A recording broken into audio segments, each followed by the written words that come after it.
This is my elevation story.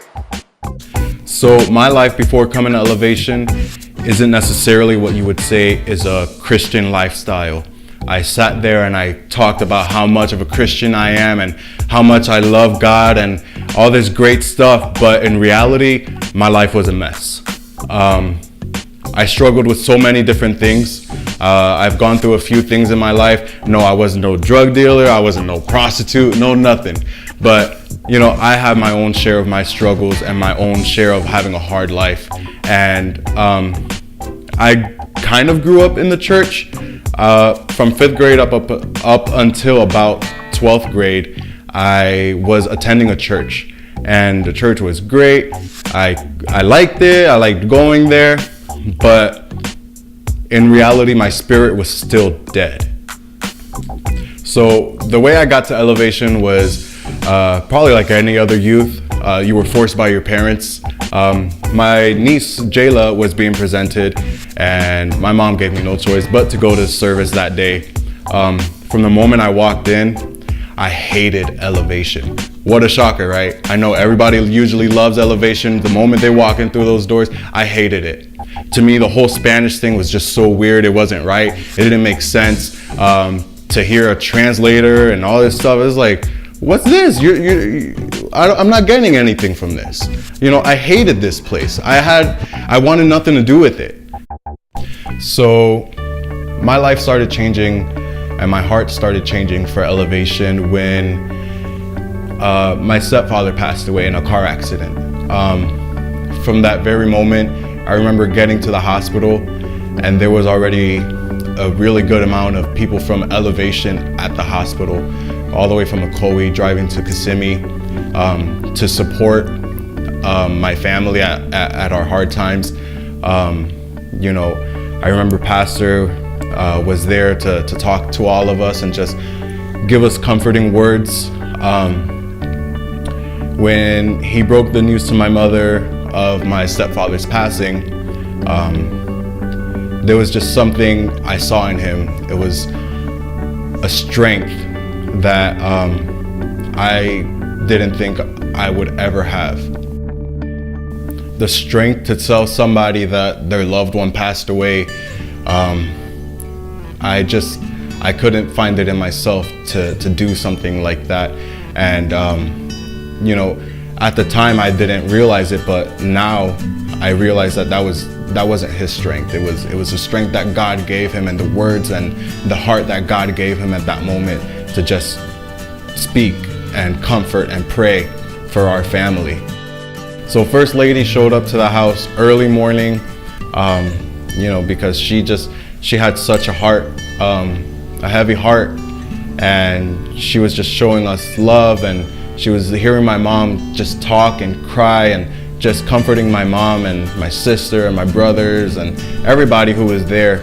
And not too far behind her was Pastor. You know, I don't know if it was something they had planned to come to our house, but he came from work. He had to leave work early to just come to the house and be with us for a few moments and just show us his support and his love. So, you know, after that time of seeing how much Elevation loved and supported us and was there for us, I continued going. Still not the biggest fan of it, but I was more open to being there. And you know, then I got the news that I was going to be sent off to Pennsylvania to live with my brother. And it really hit me, like, at that moment, I'm like, whoa, I'm never gonna come back to Elevation. And it was just a sadness that came over me.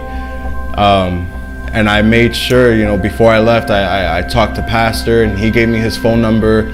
He's like, you need to keep in touch, and, you know, I'm here for you. If you need to talk, whenever you need to talk, just call me, text me. I'm here for you. And, you know, same thing from First Lady. I got to Pennsylvania, and instantly it was just such a depression that hit me. I just wanted to cry the entire time. I cried every day, every night, and even now. You know, Pastor kept his word to me.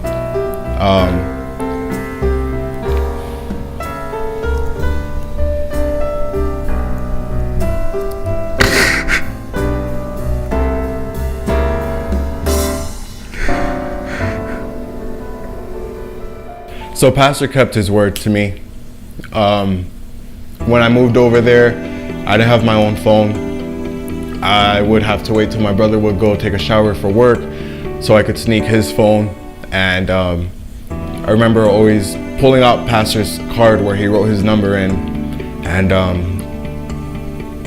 it could be 11 o'clock at night and he'd always answer the phone. And he'd just hear me talk and hear me cry, and he'll just give me words of encouragement. And he never ended a call without a prayer. He always prayed for God's strength, and that what I was going through would be a life lesson and something that would help me in the future. I remember coming back home when my brother and I made the decision to move back down to Florida. It was awesome, obviously, because I was going to see my family, I was going to see my mom. I've always been a mama's boy. But I remember that next Sunday, just the excitement I had. I wanted to make sure my outfit was on point, that everything was just perfect, because I was so excited to get back to my Elevation family, who throughout this entire process has kept in touch through Facebook, just encouraging me and letting me know that they're praying for me, writing me, and making sure I'm okay, because they knew what I was going through. They knew the depression I was feeling, and Elevation really reached out to me and showed that they cared about me. So when I started volunteering at Elevation, it wasn't really much of a want, it was more of the fact that I saw they needed help. So surprisingly, I actually started off as a greeter. This kid with a serious face, having to say hi to everybody and hug everybody and give kisses and stuff. So that's how I started off, and then I progressed into the media team, and eventually I made my way up as media director in Elevation, and I've done that for a few years, and then I was just given a promotion not too long ago to be the church operations manager. To go from someone who absolutely hated Elevation to being someone who's helping run Elevation is something pretty amazing. So maybe you're here and you're thinking to yourself, I don't know what my next steps are. I don't know what I want to do. I don't even know if I like this place. I encourage you to give Elevation a shot. I gave Elevation a shot, and I'm so happy I did, because my life has been transformed in such a great way, and I'm so thankful to Elevation, to the members of Elevation, and to our pastors and the leadership for helping me get involved. So go ahead, we have many areas of ministry that you could work in, from first impressions to praise and worship, media, sound, to a photographer. We need a photographer, maybe that's you, so I invite you to just get involved, get connected, you won't regret it. I can't wait to have the opportunity to serve next to you. I'm so excited, get connected. My name's Carmelo Rodriguez, and this is my Elevation story.